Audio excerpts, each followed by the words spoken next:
Hi, I'm Peter Haddock and I'm here at the Plantforce Technology Day. Folks, this is where Plantforce is telling everybody how they are bringing technology to the equipment that they have on the job site. We've seen the Leica Geosystems stuff here. We see actually Xwatch and the safety solution in there with 3D collision avoidance. We see obviously here the tiltrotator from Steelwrist. And so folks, it's really important to understand the different ways in which we can take a baseline of equipment and basically make that work in our industry. Here, something I've never seen before, folks, it's a 20-ton machine that can be turned into a Vacex. That is another opportunity for us to do things differently and safer on site.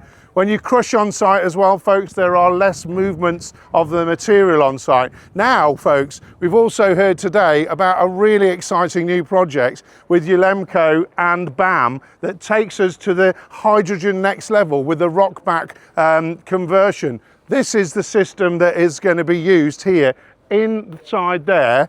They're going to be able to power the hydrogen for testing with that unit. That's fantastic. As we come around here, we're talking about safety, folks. The Spillard Safety Systems team are here. Also safety yet again with the Safety Shield system and that team also here. Then we come to FTC Safety Solutions as well. This proves that there's different safety solution options for customers depending on what's on their fleet if Plantforce is hiring to that business.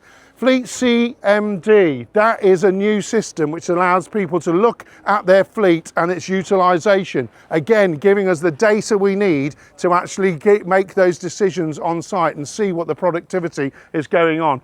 Plantforce has got its own stand, and there's some food here as well, folks. But I just wanted to take you around to understand this is a really important part of what happens on the job site. So as we walk through, folks, we see that this is the element of what you can do when you bring together fleet and equipment. And of course, behind us here, we've got the PLINX team as well. And of course, folks, when you make all of that happen, it's make sure you get the data right in the first place and get your survey equipment to put your 3D models in so we can all be more productive. There you go.